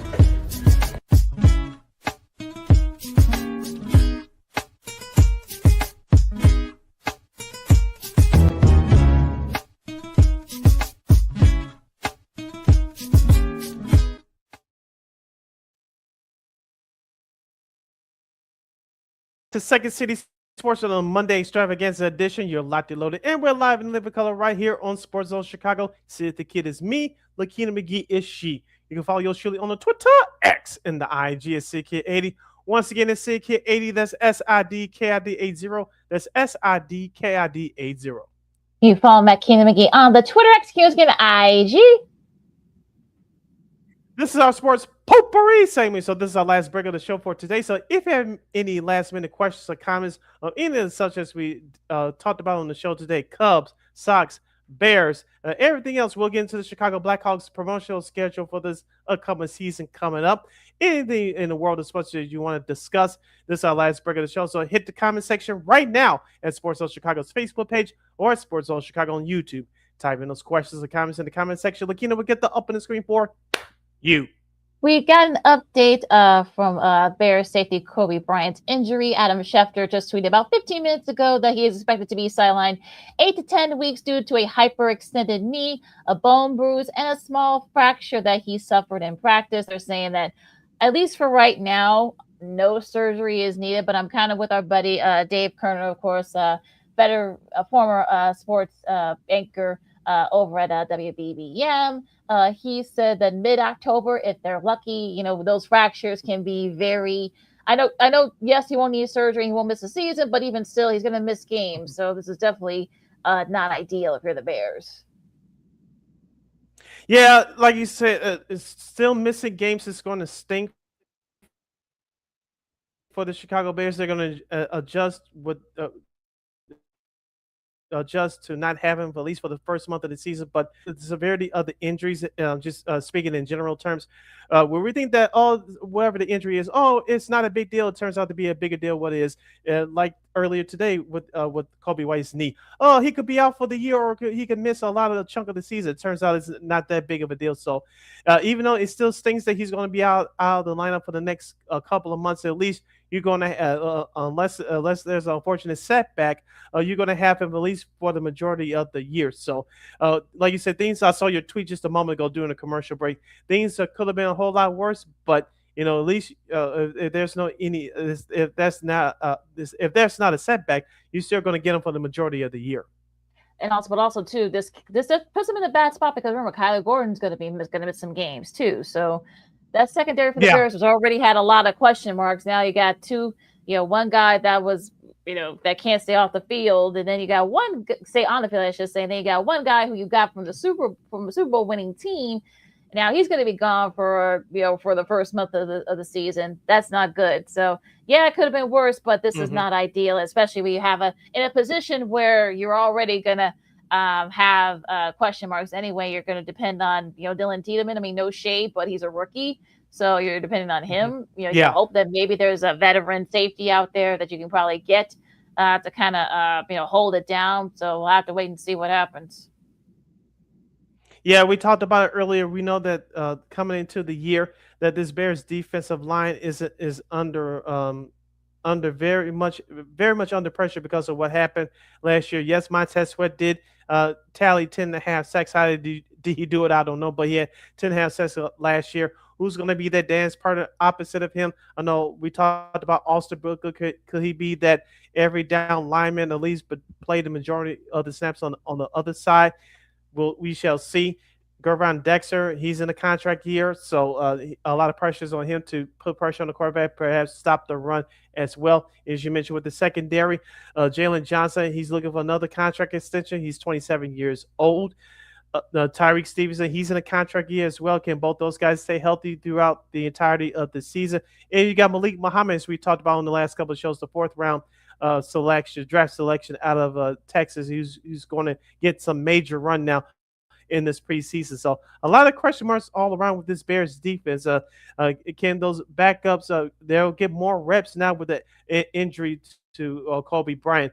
Can they step in and step up and learn the playbook a little bit faster? How long and how well can they adjust to certain situations? So a lot of questions that are left to be answered.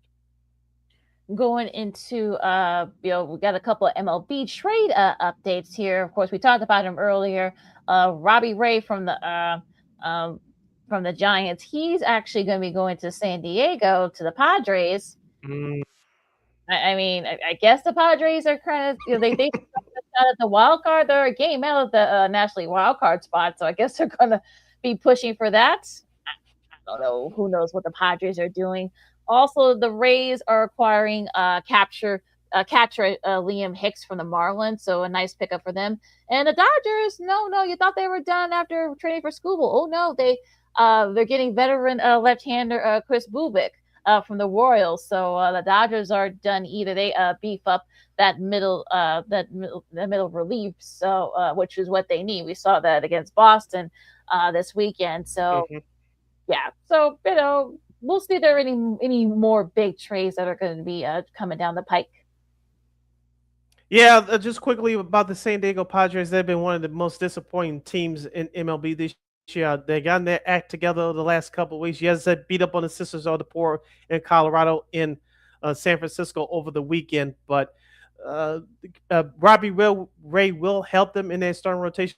I know they've been struggling with pitching this year, but I'm curious to see what was the asking price of teams like the Yankees and the Cubs for the and even to a lesser extent with the White Sox as far as the asking price for Robbie Ray.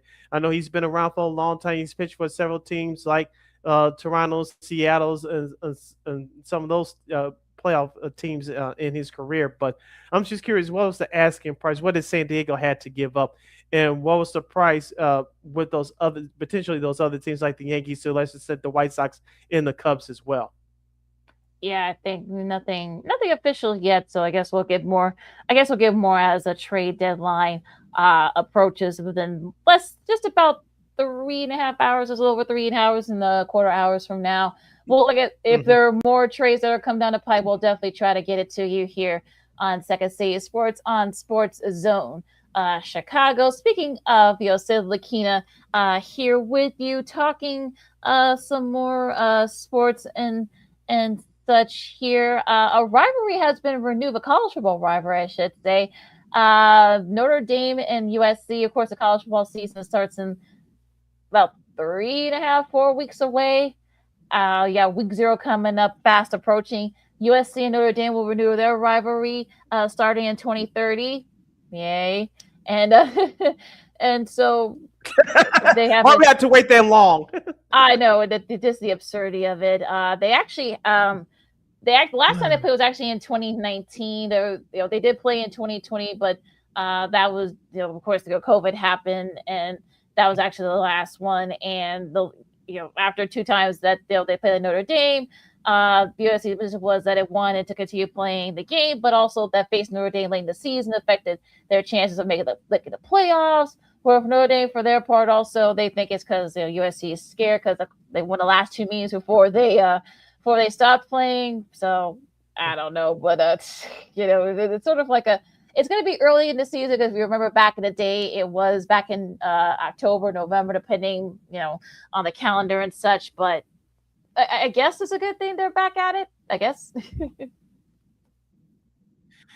Yeah, but like I said, why you had to wait so long, and like you always say, welcome to college sports in 2026 and beyond. I know new traditions are formed. Of course, conferences have been flipped and revamped, and especially those mid-level conferences. The new Big 12 and all that.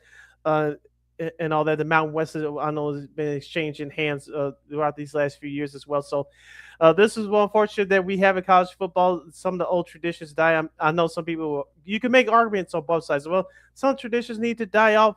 New ones that will help the sport and blah, blah, blah, blah. I can see both sides of it, but Notre Dame, USC, rivalries like that, like Michigan, Ohio State, those rivalries cannot be touched. That's just my opinion. You know me, I'm not the biggest college football fan in the world, but when rivalries like that, when you have both teams that are good, there are traditions that make sense to help your sport, you leave those alone. And I think USC, Notre Dame are one of those rivalries. You just leave alone, let them play every year. Whether one of those teams is good, both teams are great, and both teams are bad. You let them play on. It's just part of the tradition of college sports and college football in particular. Yeah, and I think that's really kind of the thing. It's unfortunate that some of these rivalries have been dissipated because of realignment and such. I mean, you still get the Apple Cup, you still get Oregon State, up top Washington, that's the Apple Cup, that's what I'm talking about. You still get Michigan, Ohio State at the end of the year, the season, and there's a lot at stake still. You still get USC and UCLA, although nothing much at stake there. You still get the Egg Bowl between Ole Miss and Mississippi State.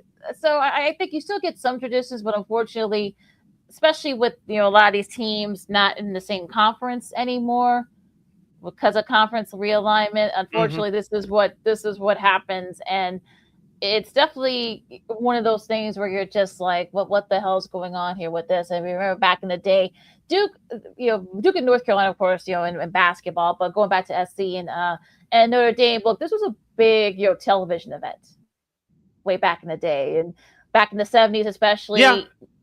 Back in the 70s, especially, we're not that old, but if we're talking about 80s, we're going to go to like the mid 80s on. It had its moments. You had some great players guys like Tim Brown and Marcus Allen, both Hall of Famers, among others. And it's sort of one of those things where you had some great moments. So you get robbed of that when politics and conference realignment and cash is involved. It's just crazy.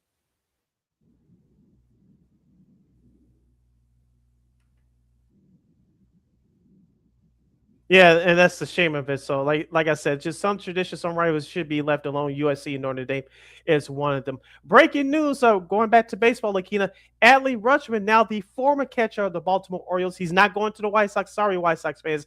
He's going to Boston as the Red Sox completed a trade with Baltimore. We'll find out who the Red Sox gave up, I'm sure, later on. But the Red Sox are acquiring the three-time All-Star catcher Adley Rutschman in a trade with the Orioles. So Adley Rutschman, he'll have a new home.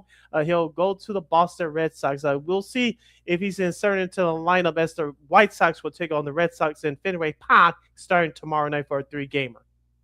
Yeah, and this is sort of one. This is kind of disappointing because we talked about Adley Rutschman for years. With Baltimore, of course, it's unfortunate that they couldn't just get over the hump and been able to be consistent a playoff team. Of course, they got rid of Cedric Mullins last year. Now they've gotten rid of another one of their young guys, Rutschman. But look, this is a good pickup for Boston. The O's got their catcher of the future with Samuel Basallo, who they called up earlier. And the Red Sox get an all-star player and a leader too, so he could be a good leader. We know, Rosman's a great leader, so they get a good pickup for him. So yeah, this is a good trade for both teams. And we got more breaking news. This is according to Michael Cerami. The Cubs are acquiring Reed Detmers from the Angels, so they get their controllable starter. Ooh. Yeah. So yeah, this is according to Bleacher Nation's Michael Cerami. So waiting for it to be confirmed. Not that, look, Cerami, Michael's been around a long time, but just waiting for some confirmation from either Ken Rosenthal or Jeff Passan. I'm sure we'll get that within the next couple of minutes here. But yeah, so things are getting fast and furious over here as, we got still about 3 hours left. But we're still looking at these trades. I love what they're doing. They're doing it on our show too, which is even better. Yeah. I know Evan Altman, our guy from CubsInsider.com, who we just had on our last time, he brought up his name as well. I know Detmer's name was also brought up in conversations in terms of possible services with the White Sox. But you guys with the Cubs getting a good pitcher, and like you said, controllable. Me personally, he would have made more sense for the White Sox, but obviously that's not happening now. Hopefully, Chris Getz is still on the phone trying to get that additional starting pitcher for the Southsiders. Speaking of Luis Castillo, who we talked about earlier, he's going to make his White Sox debut as a starter this coming Thursday in the series finale at Boston against the Reds. I just want to point that out. But going back to the Cubs, Reed Detmers, it gives another starter in that rotation. We talked about Matthew Boyd being on fire. His return from the IL a little bit over a month ago. Shota Imanaga, even though he took the tough loss last Friday against the Yankees in the series opener, he's starting to come back. And of course, David Peterson has been a good send for you guys. He pitched well with 8 strikeouts in a win last Saturday against the Yankees. Now that you have Reed Detmers there now, this Cubs rotation, if it stays healthy, should be a formidable force to be reckoned with down the stretch here as we now into the dog days of summer, going into September. Hopefully you stay healthy and become a big force in October. So Jed Hoyer, it looks like he accomplished his goal, getting those couple of starting pitchers.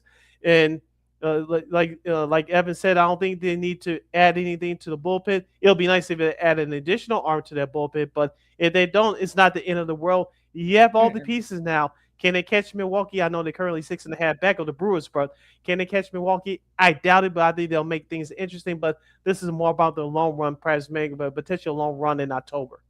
I really wanted Detmers to come to the White Sox. I think he definitely would have fit better with that system. But look, he gets a quality control. He's a back end guy. He's only 27. Yeah, I know 3-7, but even still, his WHIP is 1.1, and he has 145 strikeouts. So, and maybe a change of scenery would help him too. So he's probably one of those good young pitchers that had a good last couple of seasons, but has not had a good season this year. So maybe a change of scenery, like Kevin Gausman, would help a lot. So we'll have to wait and see what happens. Now, as far as some of the other names, of course, you still got guys like Shane Bieber out there. Mike Trout. We'll see if he goes back home to Philadelphia. There have been rumors about that. Still, I guess they're still working on the finalities of that. So we'll see if we get that next big pitching or hitting. What's big, player playoff, trade bomb, if you will. So it's gonna be interesting to see these next 3 hours or so. Yeah, and let's not forget, I believe that Mike Trout has a no trade clause as well. So a lot has to be determined on his end whether he can go back home and play in his hometown with the Philadelphia Phillies. Now, let's just wrapping up on the Cubs real quick. You have Kevin Gausman, Reed Debners, Shota Imanaga, and Matthew Boyd. And assuming that Ben Brown comes back this year, he can be the FS starter or move back to the bullpen. Of course, you have Javier Assad and Colin Ray. I know he took the tough loss yesterday, but hopefully one of those guys, if not all three of those guys, can move back into their natural roles in the bullpen. And I agree with Evan, our guest in our last break, that if you don't pick up that veteran reliever, those guys I just mentioned that filled in from the bullpen, filled in their fourth and fifth starting rotation spots all year, they can move back into the bullpen. And their bullpen, at least on paper, can become that much more stronger. Don't forget Edward Cabrera, I should say. Remember, he's on the IL right now. He could probably perhaps maybe be a middle relief, guy that could, eat up innings too. So once he comes back from his injury. So yeah, once guys start coming back, I think, that rotation for the Cubs should be very formidable. So we'll have to wait and see. Yeah. And let's say Craig Counsell will have more toys, no pun intended, to play with, especially when you get guys back out there. Like you said, with Edward Cabrera, he was doing very well to start out the year. Of course, he was acquired via trade for Owen Casey early in the offseason. Of course, like you said, he's currently on the IL. If you get him back, you can stick him back in that starting rotation. That definitely helps solidify that starting rotation for this Chicago Cubs team. You're listening to Second City Sports on Sports Zone Chicago. LaKeena here, kicking it with you. We still have a few moments left before we close out. Sox will be playing the Red Sox and Fenway Park starting tomorrow. But let's do that hockey, LaKeena.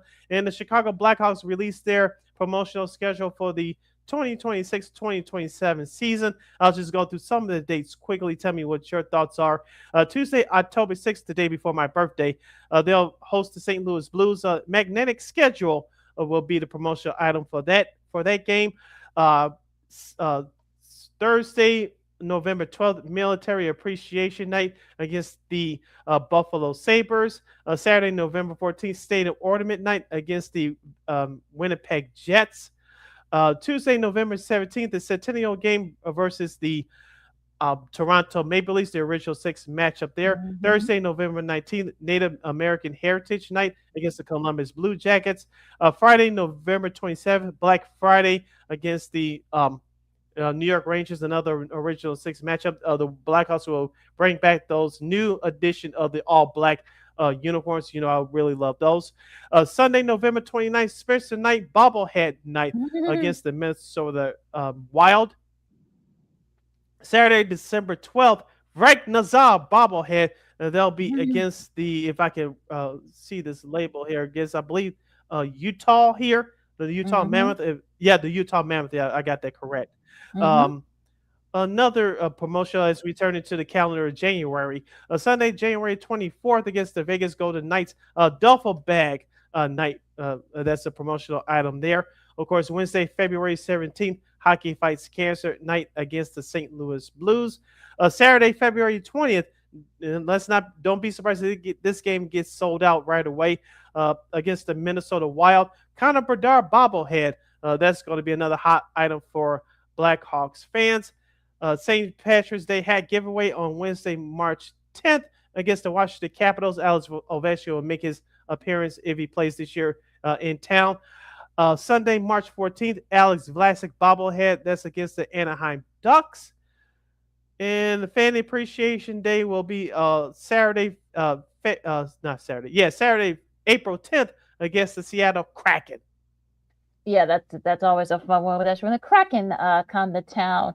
Like I said, military appreciation, of course, that was during Veterans Day. So that's always that game always sells out. Native American heritage. I know some people have issues with the Blackhawk name, but they do this night for that reason within the last few years. So that shows the appreciation for Native Americans and the history there as well. The player bobbleheads are always good because not all the time, but a lot of times they do play well. We'll see if Spencer Knight does well in that game against the Wild on the 29th of November. And also, of course, Connor Bedard, Frank Vazar, Connor Bedard bobblehead won't be till February, but even still, these sounds kind of fun. Also, Hockey Fights Cancer, they've been doing this. I think that the 4th or 5th year they've done that, so that's always a fun night and an emotional night there as well. Alex Voss, his bobblehead night won't be till March, but the bobbleheads are always interesting. So yeah.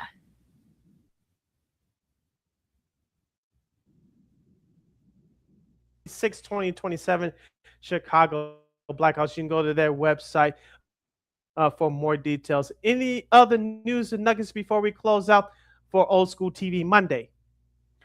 No. Well, a couple of TV, sports media news, real quick. And then I said earlier, Netflix is getting ready, of course, for their Melbourne game, September 10th. Well, they've announced their crew for that game. Of course, Noah Eagle will do play-by-play.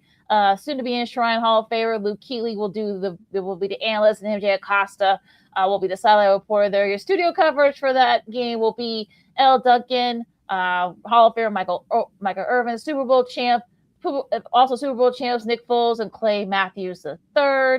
Of course, that Melbourne game between the San Francisco 49ers and the Rams. So that game, of course, will be on Netflix Thursday, September 10th. So, that's a interesting little tidbit there. It'll be interesting to see what the ratings will be for the streaming numbers will be for that game. And also Jason McCourty, of course, he was doing both ESPN and CBS. He's now exclusive with ESPN. He'll be doing the Monday Night Football pregame show and also appearing on Get Up. He's taking over Ryan Clark's spot there as well. And also soccer news. Mauricio Pochettino, of course, did a great job with the U.S. men's national team. Well, he signed a new contract extension that'll lead up to the 2030 World Cup. Yeah. Just quickly on the Netflix NFL on Netflix crew. I know our girl Christine, the Queen Mega, which you'll hear from once football season starts. She's going to be happy because her guy Nick Foles will be on TV, and of course, I'm happy personally because you're going to hear Michael Irvin back on television. I know he has his own YouTube channel; it's blowing up right now. Of course, we're not going to get into how his relationship with the NFL Network ended, but it's nice to see and hear him back on TV again. And that should be. I think Elle Duncan should do just fine. Look, she's used to. She should be. She should do pretty well with those three. Him, and Foles, and Clay Matthews III. So yeah, that should be a fun matchup too. So this is Second City Sports on Sports Chicago. LaKeena, Sidney Brown with you. Of course, let's go to Beantown, Sid, for Old School TV Monday. Yes. And for this week's edition of Old School TV Monday, we will salute the city of Boston since the White Sox will play the Red Sox at Fenway Park starting tomorrow. We will salute the 1996/97 NBC TV sitcom Boston Common. That's right. I know some of you haven't heard of the show until now, but we're going to, as the kids would say, drop some science on you. Boston Common was an American television sitcom created by David Cohen and Max Muchek that aired on NBC from March of 1996 until April of 1997. In its first season, ranked 8th for the year with a 15.6 household rating, but when it moved to Sunday nights in the second season, it dropped to 52nd place. The plot of the show went like this. Boyd Pritchard, played by Anthony Clark, the comedian, was easygoing 20-something handyman from Virginia who delivers his sister Wileen to college in Boston. Then Boyd falls in love with Joy and decides to stay. Much to Wileen's dismay, Boyd eventually gets a job at the college to help pay his sister's tuition and shares an apartment with his sister, whose inclination is to be sexually active. But Boyd tries to inspire her with his chast pursuit of Joy. The main characters for the program was Anthony Clark, as I mentioned, played Boyd Pritchard. Heidi Burris played the sister, Wileen Pritchard. Trailer Howard played Joy Burns. Tasha Smith, before the Tyler Perry movies and TV series, she played the receptionist Tasha King. Steve Paymer as Leonard Prince, and Vincent Vinstreska as Professor Jack Reed. Yep. Yeah, it was kind of like Felicity meets, Friends, I guess, and of course, Anthony Clark, of course, his character, of course, Boyd, moved into Boston following his kid sister, played by the wonderful Hetty Burris. And unfortunately, of course, he meets a girl played by Traylor Howard, who, of course, will go on to do Two Guys and a Girl. And, well, it was a pizza place then, of course, but then they dropped that. And also, Monk will do those shows down the line for Old School TV Monday. The very funny Tasha Smith, Boyd, that was kind of her best line from that show. She kind of kept him in check, tried to keep him in check. We've seen all the wonderful things she's done since this show ended. But look, it was a really solid show. I mean, look, it was a mid-season replacement. It came on in March. Did very well, actually. It actually came on Thursdays after Frasier. And unfortunately, NBC decides to, hey, let's move it to Sundays against 60 Minutes. And of course, bad move. Yeah, and unfortunately, the ratings cratered, and the show was canceled in April of '97. So, look, I thought it was a solid show. I thought it had its moments. It was very funny. Probably could have done better. Probably could have done a good 5 or 6 seasons had NBC not moved the show to Sundays. But I digress. But but like it's not streaming anywhere, unfortunately. So we'll see. But But yeah, it was probably one of those forgotten shows that you probably don't realize it. But yeah, go ahead. So I'm sorry. Yeah. Just real quick, a couple of fun facts about the show. The guest stars that appeared on this show included Robin Duke, Leah Lale before VIP, Larry Miller, and Shelley Long. And of course, Shelley Long, of course, with Cheers. We'll do that show down the road for Old School TV Monday. And of course, she was in what was that movie? The Beverly Hills Troopers. Back in the 80s. That was one of the first movies I saw on cable. Yeah, so I'm sure we'll talk about that down the road. But Anthony Clark, I saw this clip over the weekend, LaKeena. I think it was in 96. Or I don't know. I think it was in 97 when I remember the NBA used to do those stay in school. And now I think it's the first year to change the team up celebrations back in the 90s. He appeared on there. I saw that clip on one of the social media sites over the weekend. I said, oh, that's right. I forgot he had that show. And then, of course, he wore it, I believe it was a Bill Russell jersey. And, of course, it was an NBA event. I was like, that's right. He had a TV show. So I did some research. And then, of course, I said, that's right. Like you said, it was one of those TV shows you forgot about. But when you started watching, I was like, oh, okay, you can see the workings behind why he got his own TV show. Talking about Anthony Clark, of course, he's still doing stand-up work here and there.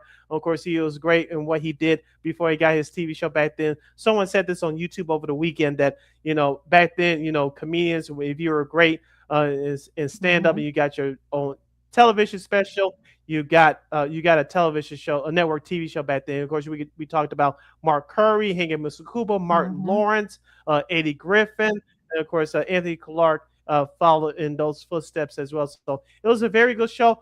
All 32 episodes are available on YouTube. Of course, USA Network reran them back in the day. You can see those episodes that were reran, all of them on YouTube. So it was a very good show. But like you said, once they moved it to Sunday nights during the second season, it was the death knell, unfortunately, that those actors and actresses weren't responsible for. It was a decision of the network. And the network, NBC, bad decisions to move it to Sunday nights, especially against 60 Minutes. That was not smart. Yeah, not smart at all. But look, I think a lot of them have gone on to do well. I think Anthony Clark is still acting. I think he actually even starred in Yes Dear. We'll do that show down the line for Old School TV Monday. That aired for I think for about 4 or 5 seasons. So we'll do that show. It was a good show too. We'll see. He's kind of retired and living off those residuals and such. So yeah, I think he's doing real estate now as well. I thought I saw somewhere. So he's doing pretty well. We talked about Tasha Smith, of course. She's been a staple with the Tyler Perry TV shows and movies over the years, among some of the other stuff that she's done. we talked about Trailer Howard, of course. She'll go on Do Two Guys and the Girl, and Monk, of course, will do those shows down on Life for Old School TV Monday as well. Hetty Burris has had a lot of, has starred a lot of great movies and TV shows as well. So she's, so doing mostly theater stuff. So yeah, it's gonna be very, So a lot of these folks, have gone on to do other great things, and like you said, Sid, all those episodes are on YouTube. So if you wanna, we always say, "Oh, I remember that show," or "Oh, I never heard the show, but now I like it." So it'll be one of those shows. So you guys check that show out anytime you want. All right. So for this week's edition of Old School TV Monday, we salute the 2-season NBC TV sitcom Boston Common. LaKeena, take us home. You can follow McGee McGee on the Twitter, X, again, the IG. You can follow yours truly, Sidney Brown, on the Twitter, X, and the IG at SidKid80. Once again, that's SidKid80. That's SIDKID80. That's SIDKID80. Be sure to download that Sports Zone Chicago app wherever you get your apps. Please follow Sports Zone Chicago on all social media platforms on Facebook, X, Instagram, and YouTube. And thank you very much in advance for your support. Like, share, subscribe, and tell your friends. Be sure to catch Second City Sports Live in living color every Monday, every Friday from 12:15 to 2:15 p.m. Central Standard Time right here on Sports Zone Chicago. One more again, as the kids would say. Be sure to catch Second City Sports Live in living color every Monday, every Friday from 12:15 to 2:15 p.m. Central Standard Time right here on Sports Zone Chicago. And of course, you can catch the replays. If you missed our interview with Evan Altman and other stuff, you can catch the replays anytime you're on Sports Chicago's Facebook YouTube channels. And we will provide.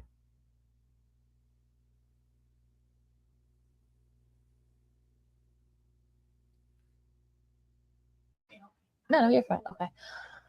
All right, so of course, if you can catch baseball, we'll see if there's any more big trades. They're going to be coming up down the pike, and you can catch also the Sky, who will come off a big upset win against the Aces on Saturday. I believe they play tonight against Phoenix, so you can catch that game on the USA Network if you guys could check that out if you want. But you got, if you're gonna watch the Hall of Fame game between the Panthers and the Cardinals, go ahead. It's okay. But even so, we'll have all that recap for you coming up on the show on Friday. So for Sid, I'm LaKeena. Be safe out there. This is Second City Sports on Sports Chicago, and we'll see you guys on Friday. Go Sox! White Sox! Holla!